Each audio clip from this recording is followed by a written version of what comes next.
A paz do Senhor Jesus, estamos iniciando mais um Instantes Finais, a sua aula de profecia bíblica no seu lar. E eu quero agradecer por sua audiência, a você que é evangélico, você que é cristão, independente da sua denominação. Agradeço também a você que ainda não é evangélico, talvez até você pertença a outra religião, mas acompanhe a programação da Rede Brasil. Que Deus te abençoe, que as bênçãos de Deus continuem sendo derramadas sobre a sua vida, sobre a sua família. Obrigado por permitir nós entrarmos mais uma vez na sua residência. Seja muito bem-vindo aos Instantes Finais. Eu gostaria de lembrar mais uma vez que você pode assistir a nossa programação não só pela TV, mas também lá no YouTube em dois canais diferentes. Você tem o Rede Brasil Oficial e o IEADPE Oficial. Inclusive, se você deseja assistir ou rever um dos nossos programas sobre os eventos escatológicos, sobre o livro do Apocalipse, sobre o livro de Daniel, ou qualquer um dessa temporada sobre a infalibilidade das profecias bíblicas, você pode ir lá no playlist, que esses programas já estão lá disponíveis. Agora, se você deseja entrar em contato conosco, enviar sua mensagem, sua pergunta, uma crítica, uma sugestão ou opinião do programa, anote aí o número do WhatsApp, que é o 994661010. Como é do seu conhecimento, nós estamos estudando sobre a infalibilidade das profecias bíblicas. Já há alguns meses que estamos abordando esse tema e assumimos o compromisso, de darmos um passeio na Bíblia, no bom sentido do termo, estudando as principais profecias, estudando o cumprimento das profecias, comprovando a veracidade, a inerrância, a infalibilidade das profecias bíblicas e, na medida do possível, extraindo lições para as nossas vidas. Nos programas anteriores, se você está acompanhando, você sabe disso. Nós já estudamos dezenas de profecias, desde o livro de Gênesis, Nós vimos nos livros do Pentateuco, nos livros históricos, nós iniciamos o estudo dos livros proféticos. Estudamos algumas profecias em Isaías, em Jeremias, lá em Ezequiel, E hoje nós daremos início ao estudo das profecias do livro do profeta Oséias. Nós não vamos comentar, daqui a pouco eu explico essa tela, tá? Traz a tela, por favor. Nós não vamos comentar o livro de Daniel, De Ezequiel nós vamos para Oséias. E por quê? Deixa eu só explicar. Como nós já gravamos todos os capítulos e versículos do livro de Daniel, nós não vamos, nessa temporada, falar de nenhuma profecia de Daniel, já que já estão disponíveis lá no YouTube. Mas vamos falar de Oséias, Agora sim, abre a tela, por gentileza, e esse profeta aí aparece com sua esposa nos braços e nós vamos explicar por que o livro de Oséias, com certeza, traz a tela, por favor, é um dos livros mais dramáticos da Bíblia, e eu posso dizer que dos livros dos profetas é o livro mais dramático dos livros proféticos, E antes de eu explicar a profecia de Oséias, nós vamos falar um pouco sobre o personagem, quem é Oséias, vamos falar um pouco sobre o seu livro. Eu costumo sempre usar esse termo, essa terminologia, Vamos nos situar historicamente, para que nós possamos ter uma compreensão melhor do texto bíblico. Inclusive, eu quero lembrar algo aqui que eu considero muito importante. Sempre que você for ler um livro da Bíblia, leia aquelas notas introdutórias. Todas as Bíblias de estudo geralmente têm uma nota introdutória, que vai falar sobre o autor, que vai falar sobre a época que aquele livro foi escrito, quem escreveu o livro, para quem escreveu o livro, quais os propósitos.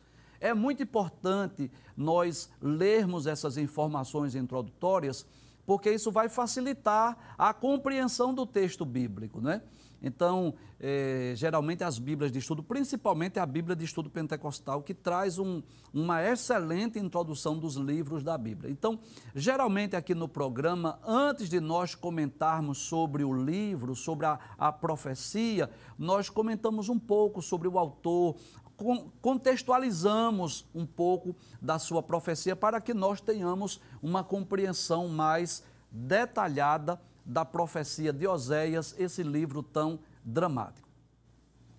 Então, vamos falar um pouco sobre o livro de Oséias. O livro do profeta Oséias é o primeiro dos 12 livros denominados de profetas menores. Você sabe disso.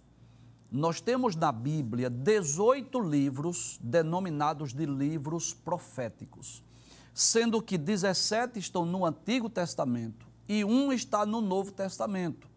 No Novo Testamento você já sabe que é o livro do Apocalipse, o último livro da Bíblia. E no Antigo Testamento são 17 livros, sendo que 5 são chamados de profetas maiores, Isaías, Jeremias, Lamentações de Jeremias, Ezequiel e Daniel, e 12 são chamados de profetas menores, Oséias, Joel, Amós, Obadias, Jonas, Miqueias, Naum, Abacuque, Sofonias, Ageu, Zacarias e Malaquias. E é bom lembrar isso, que esse termo, essa terminologia, profetas maiores ou menores, não está falando da estatura do profeta e também não está falando da sua importância, porque todos eles são importantes. É que geralmente os livros denominados de profetas maiores, os profetas profetizaram por mais tempo e também a extensão do livro são maiores.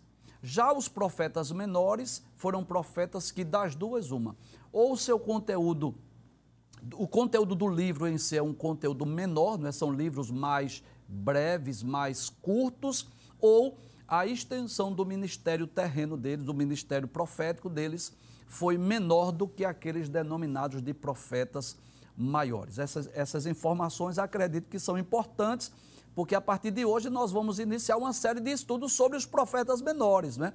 Vamos estudar um pouco das profecias. Não vamos estudar versículo por versículo, mas vamos extrair algumas profecias desses livros denominados de profetas menores. O nome Oséias significa salvação. Que coisa interessante, né? Que é o mesmo nome lá no Novo Testamento que foi atribuído a Jesus, também se chama salvação, o significado, né? Então eu posso dizer que o nome de Oséias já era uma espécie de uma profecia. Deus revelava o propósito de levantar este profeta, né, Oséias como profeta, para dar uma oportunidade de salvação, de livramento a Israel, que nessa época era composta de 10 tribos, né, conhecido aqui como Reino do Norte. E aqui eu aproveito para trazer outra informação que eu considero importante. Houve profetas que foram levantados de forma específica para o Reino do Sul, para Judá, para Jerusalém, como por exemplo Isaías, como por exemplo Jeremias. Outros profetas foram levantados para profetizar para Israel, para Samaria, não é, para o Reino do Norte, como é o caso de Oséias. É importante também nós sabermos para que grupo de pessoas, para que povo, para que nação esse profeta foi levantado. Então, eu quero deixar bem claro que Oséias foi levantado para falar de forma mais específica para o Reino do Norte, que nessa época era composta de 10 tribos. E o desejo de Deus era que o povo de Israel ouvisse a mensagem de Deus através do profeta Oséias, e eles se arrependessem das suas más obras, dos seus pecados, para que eles pudessem ser poupados do juízo divino. Nós temos falado disso aqui com muita frequência, que Deus levantava os profetas para denunciar o pecado, para chamar o povo ao arrependimento, para dar ao povo a oportunidade de escaparem do juízo divino. Essa era também a temática de Oséias. E é interessante que a Bíblia deixa isso bem claro, que Deus ordenou ao profeta Oséias, por incrível que pareça, que ele casasse com uma mulher, uma filha de prostituição. E é muito comum as pessoas fazerem essa pergunta. Eu recebo diversas perguntas sobre Oséias, se o casamento de Oséias, será que foi literal? E se ele foi literal, por que é que Deus ordenou que Oséias casasse com uma mulher de prostituição? Bem, para nós entendermos isso, o significado, nós precisamos entender que o Reino do Norte, Israel, Samaria, havia se rebelado contra Deus. Havia adorado outros deuses, outros ídolos, além de outros pecados que nós vamos mencionar nos próximos programas. Mas esse ato de Israel deixar o Deus verdadeiro para adorar a outros deuses, a outros ídolos, aos deuses dos cananeus, fez com que Deus levantasse profetas, chamasse o povo ao arrependimento, denunciasse os pecados, e o povo não deram ouvidos à voz de Deus através dos profetas. E é como se Deus levantasse Oséias, desse a Oséias essa ordem para que ele casasse com uma mulher de prostituição, para que o povo pudesse ver com os seus olhos. Então a infidelidade de Gomer, que era a esposa de Oséias, representava a infidelidade de Israel para com Deus. É como se Deus dissesse assim: já que vocês não querem ouvir a minha voz, a minha palavra através dos profetas, eu vou levantar um profeta e eu vou fazer com que ele case com uma mulher de prostituição. E essa mulher vai trair Oséias, e eu vou fazer com que vocês vejam com os seus próprios olhos o que eu estou sentindo.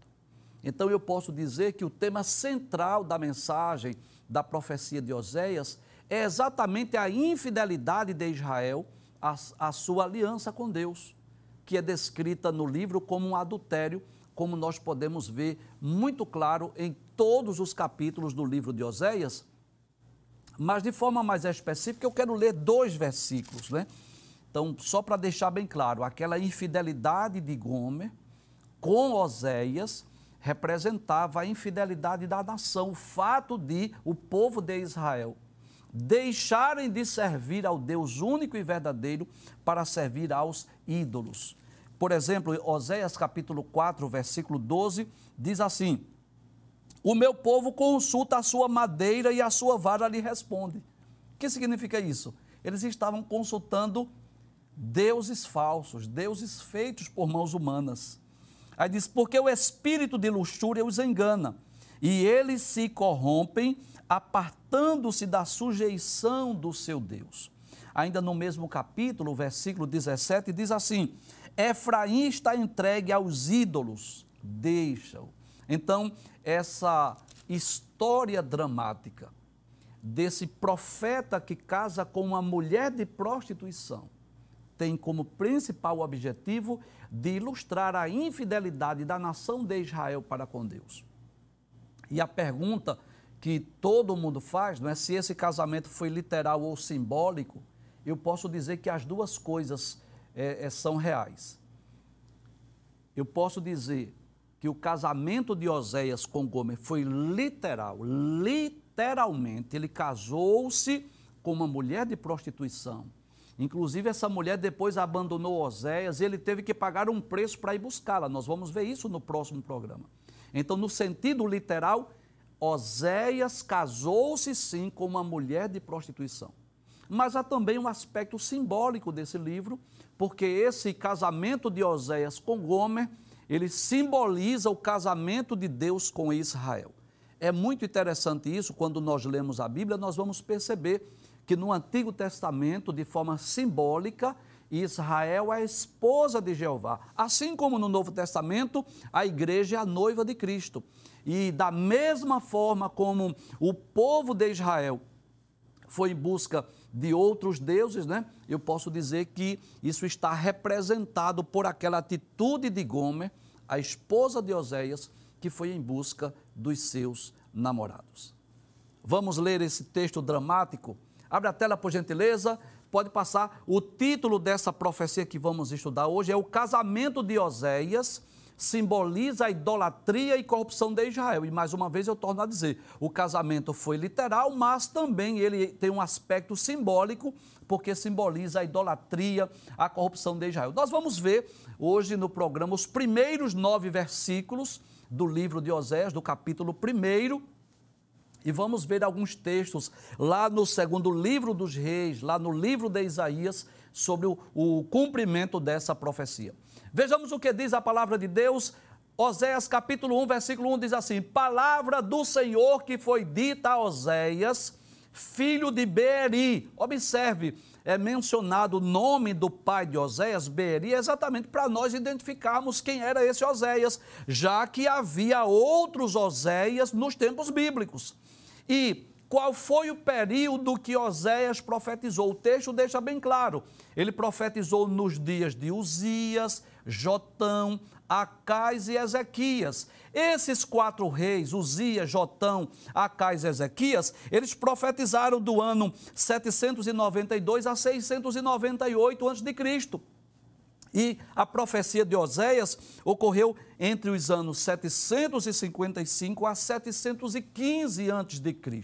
Então, a profecia de Oséias durou aproximadamente 4 décadas. Então, ele profetizou no período em que Jerusalém estava sendo reinada, dirigida por Uzias, Jotão, Acais e Ezequias, e aí eu faço questão de lembrar isso, que o profeta Oséias também foi contemporâneo lá de Isaías, que profetizou também nos dias de Uzias, Jotão e Acais. Lembra disso?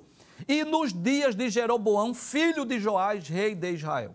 É bom lembrar, traz a tela por gentileza, que esse Jeroboão aí foi o segundo rei Jeroboão.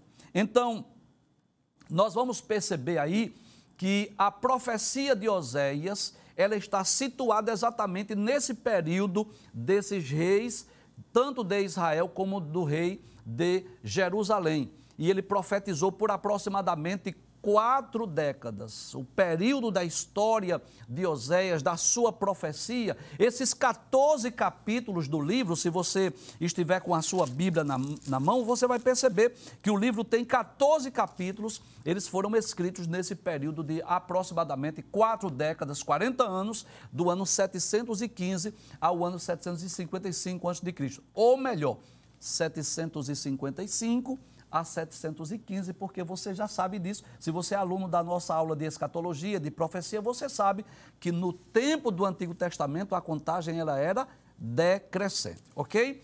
Pode passar o texto, já que nós já sabemos o período em que ele profetizou. Aí diz assim a palavra de Deus no versículo 2, o princípio da palavra do Senhor por Oséias. Como foi que iniciou-se esse início, o chamado, a vocação do ministério profético de Oséias? Aí Deus disse, pois o Senhor a Oséias, vai, toma uma mulher de prostituições e filho de prostituição. Filhos de prostituição. Traz a tela, por favor. E aí, eu posso dizer que o livro já começa de forma dramática, não é? Diferente daquele chamado de Jeremias, que Deus apareceu para ele dizendo, olha, antes que te formasse no ventre eu te conheci e as nações te dei por profeta. Diferente do chamado de Isaías, que ele diz, no ano que morreu o rei Uzias, eu vi ao Senhor assentado num alto e sublime trono.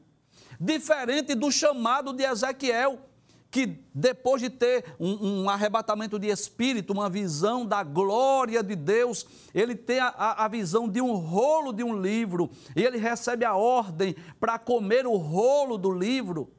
Diferente desses 3 profetas, diferente de Isaías, que viu o trono de Deus. Diferente de Jeremias, que ouviu a voz de Deus dizendo assim, antes que você se formasse no ventre eu te conheci. Diferente de Ezequiel, que teve a visão do trono, da glória, da majestade divina e recebeu um livro para comer. O início do chamado profético de Oséias é dramático.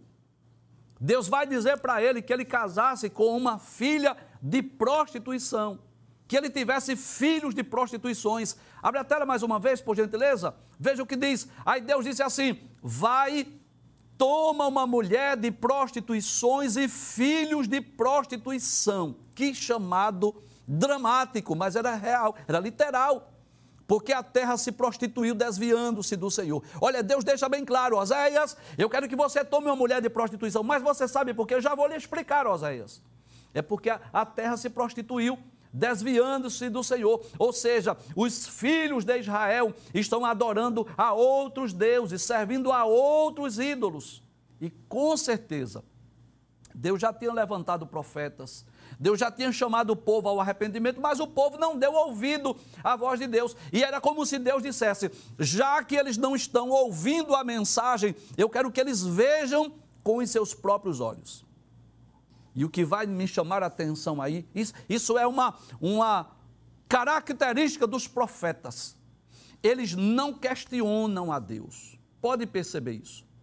Osés poderia lamentar, Osés poderia chorar, Osés poderia dizer, mas Deus por quê? Por qual motivo? Osés poderia orar dizendo, Senhor, passe de mim este cálice sem que eu beba. Poderia.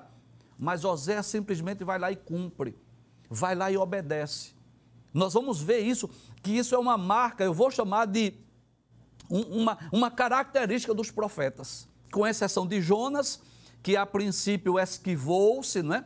Que não quis fazer a ordem de Deus, cumprir a ordem de Deus, mas os profetas, eles obedeceram, eles creram, eles acreditaram na mensagem que receberam, e eles cumpriram, por mais difícil que fosse para eles. E ele obedeceu. Abre a tela, por gentileza, pode passar o texto, versículo de número 3, veja o que diz a palavra de Deus. Aí os versículos 3 a 5 diz assim, e foi-se. E aí eu quero complementar, como que diz assim, sem questionar. Foi-se e tomou a Gomer, filha de Diblaim. E ela concebeu e lhe deu um filho, e disse-lhe o Senhor, põe-lhe o nome de Jezriel. Que coisa interessante.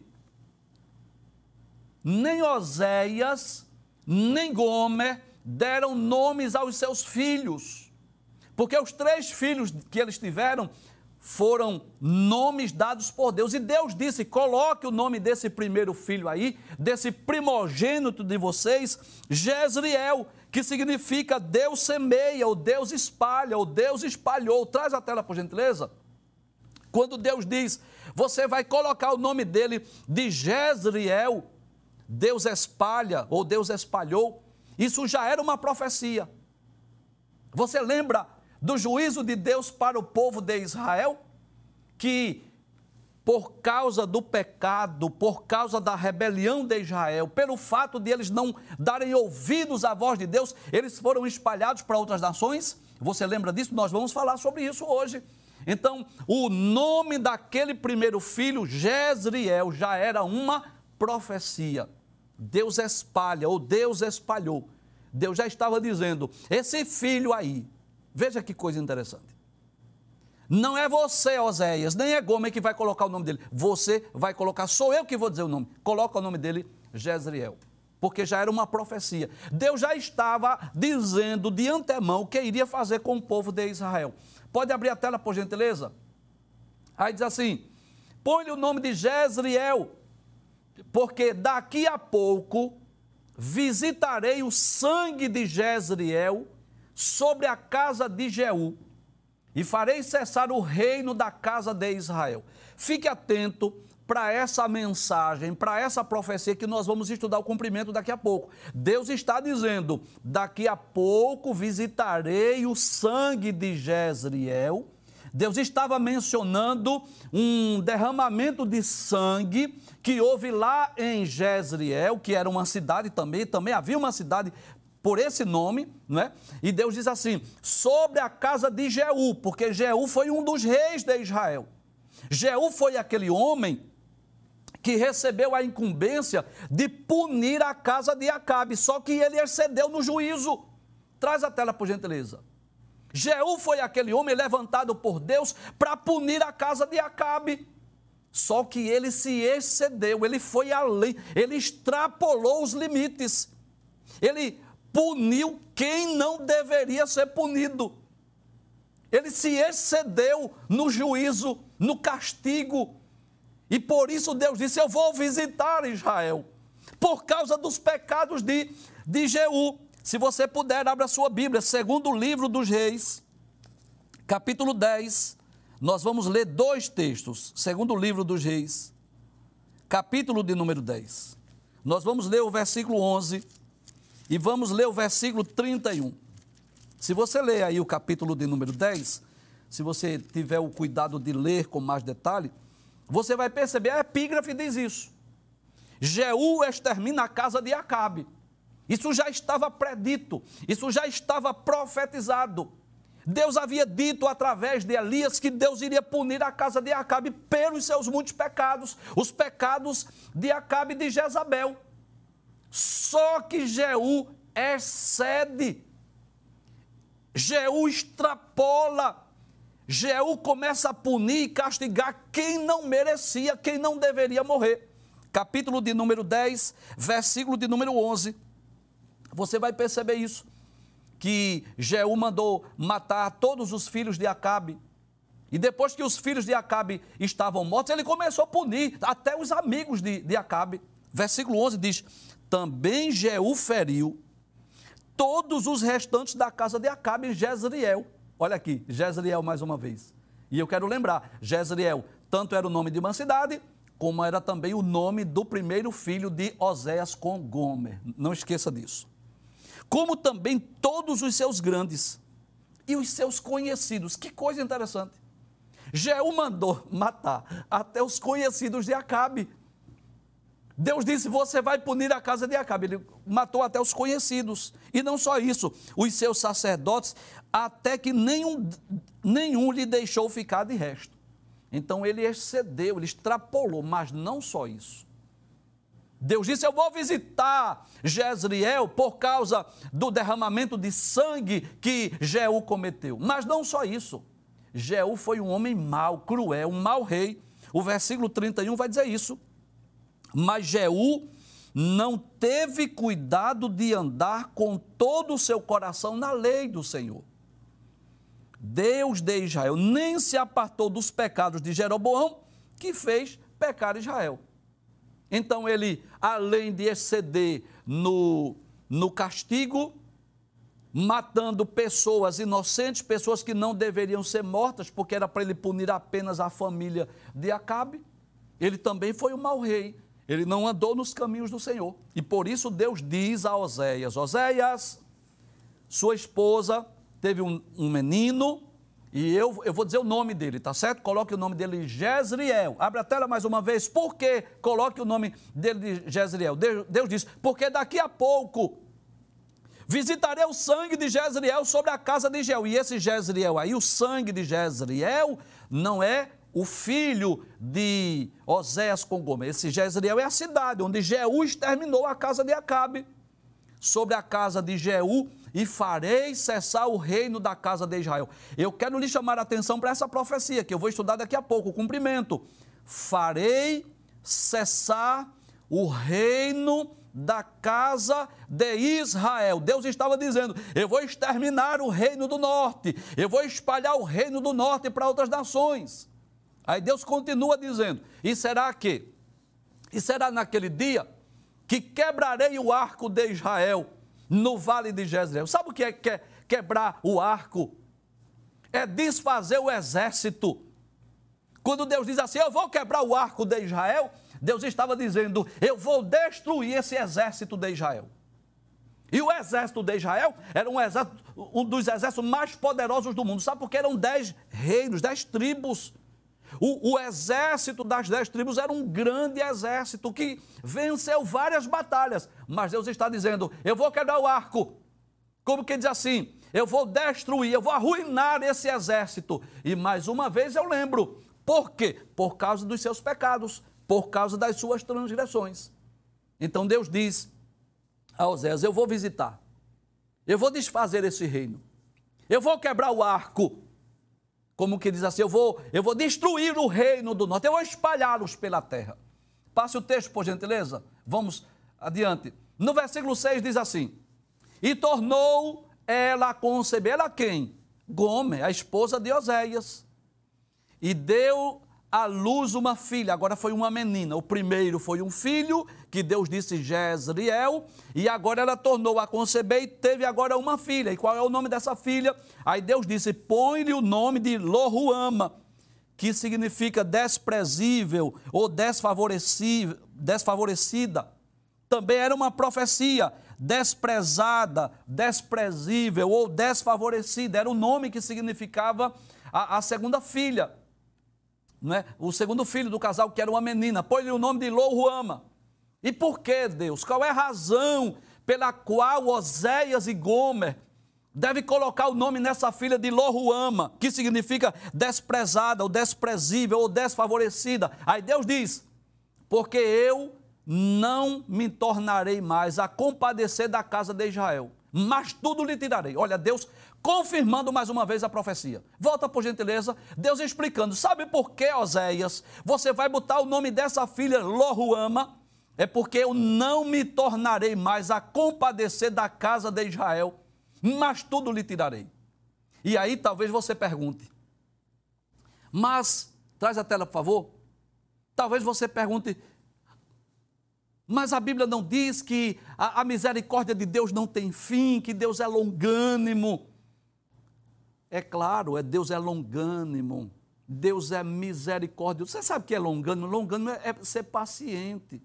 Deus é misericordioso, mas eu já disse aqui em outros programas, há um momento do limite dessa paciência de Deus. Então Deus vai levantando profetas, chamando o povo ao arrependimento.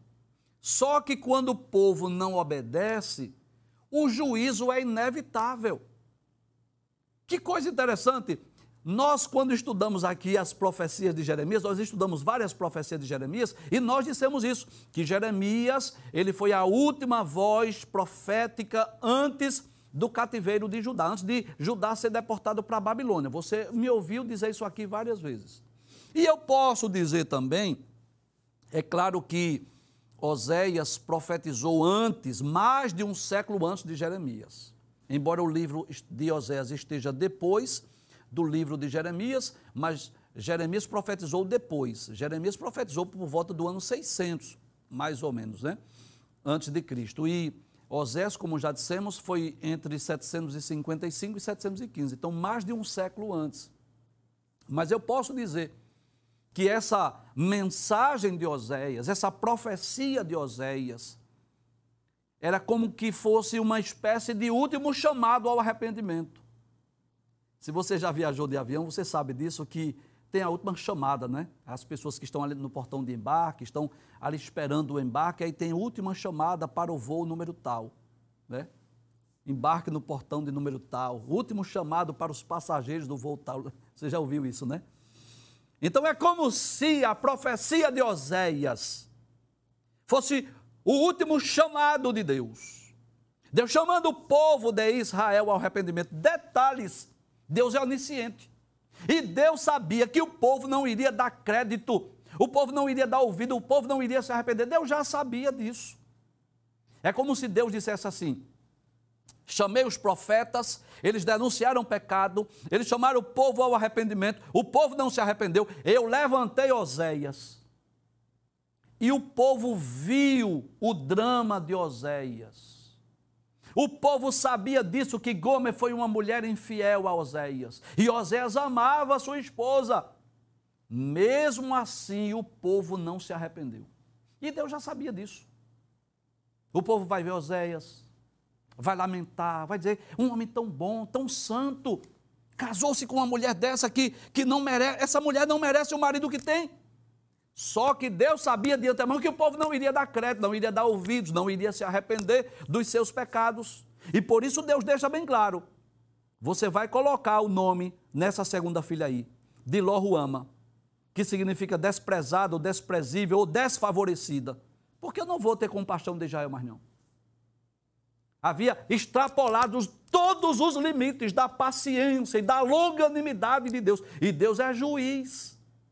Você sabe disso, que chega um momento que o juiz tem que bater o martelo, tem que decretar a sentença. Você sabe disso. Aqui no Brasil nem sempre, infelizmente, não é?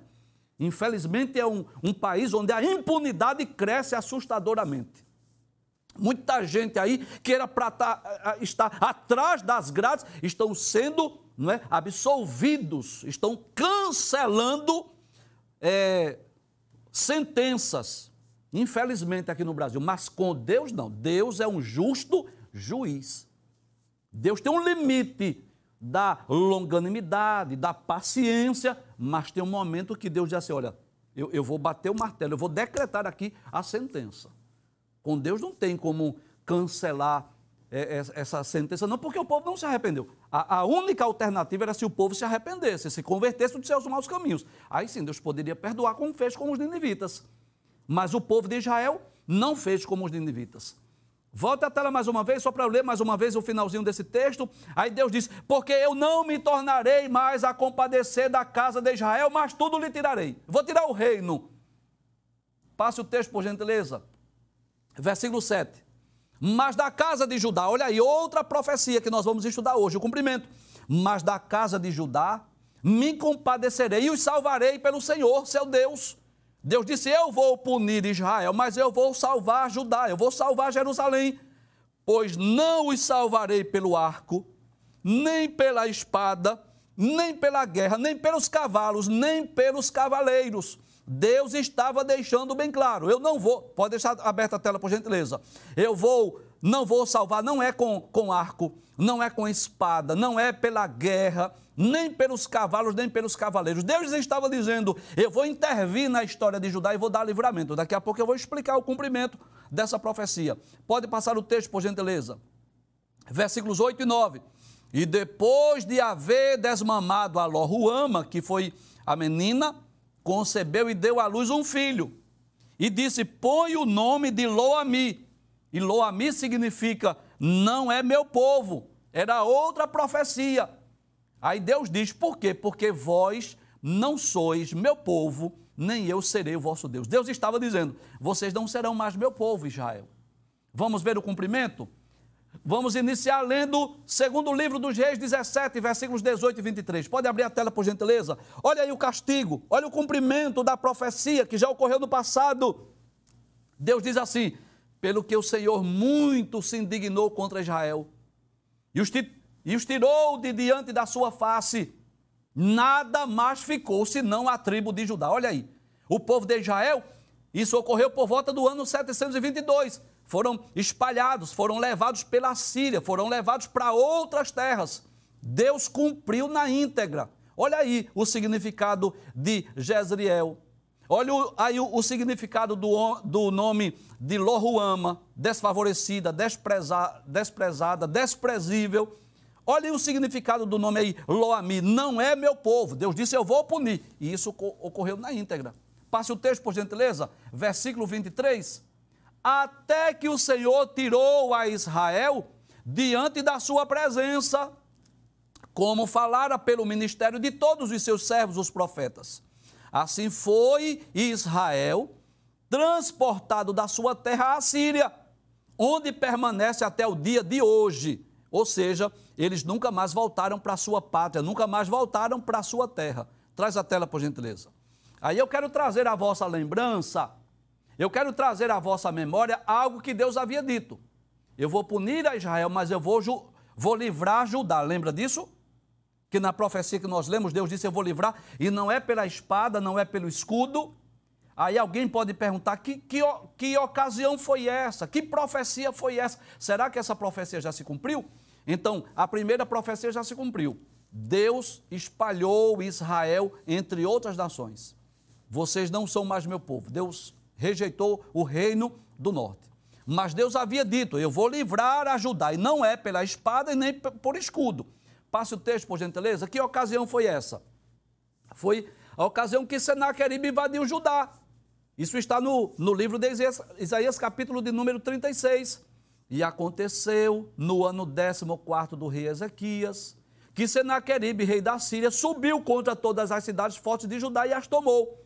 Que coisa interessante, Senaqueribe havia invadido as terras de Israel, havia sido bem sucedido, porque Deus havia punido Israel, e agora queria invadir Judá. Só que em Judá havia um rei temente a Deus, que era Ezequias. Passe o texto, por gentileza. E o que foi que Ezequias fez? Tendo ouvido isso, o rei Ezequias rasgou as suas vestes e se cobriu de saco de pano grosseiro e entrou na casa do Senhor. O que foi que Ezequias fez? Foi orar, foi buscar a Deus, foi consultar o profeta. Passe o texto, por gentileza. Aí ele vai consultar o profeta e Deus se utiliza de Isaías para dizer assim: pelo que assim diz o Senhor acerca do rei da Síria. Isso é Deus falando através de Isaías. Não entrará nessa cidade, nem lançará nela flecha alguma, tampouco virá perante ela com escudo, ou levantará contra ela tranqueira. Não se preocupe, Ezequias, ele não vai entrar nessa cidade, ele não vai lançar flecha, ele não vai vir com escudo. Passe o texto, por favor. Aí diz assim, pelo caminho por onde vier, por esse voltará. Ou seja, Senaqueribe vai voltar pelo mesmo caminho, mas nessa cidade não entrará, diz o Senhor, porque eu ampararei essa cidade. Olha Deus aí cumprindo a promessa. Ampararei essa cidade para livrar, por amor de mim e por amor do meu servo Davi. Pode passar o texto, por gentileza. Versículo 36, que é o último versículo que vamos estudar hoje. Aí diz, então saiu o anjo do Senhor e feriu no arraial dos assírios a 185.000. Olha aí, veja que não precisou espada nem escudo dos soldados de Israel, de Judá. E quando se levantaram pela manhã cedo, eis que tudo eram corpos mortos. Então pode trazer a tela, por favor? Eu posso dizer isso, que essa primeira profecia, ou essas primeiras profecias do capítulo 1 de Osés se cumpriram na íntegra. Israel foi espalhada, o reino do norte foi espalhado, foi levado pela Síria, mas cumpriu-se também o que Deus havia dito acerca de Judá, que iria livrar, e não seria pela espada nem pelo escudo, não. Fala exatamente da ocasião que, através do anjo do Senhor, o Senhor feriu a 185.000 soldados do exército de Senaqueribe.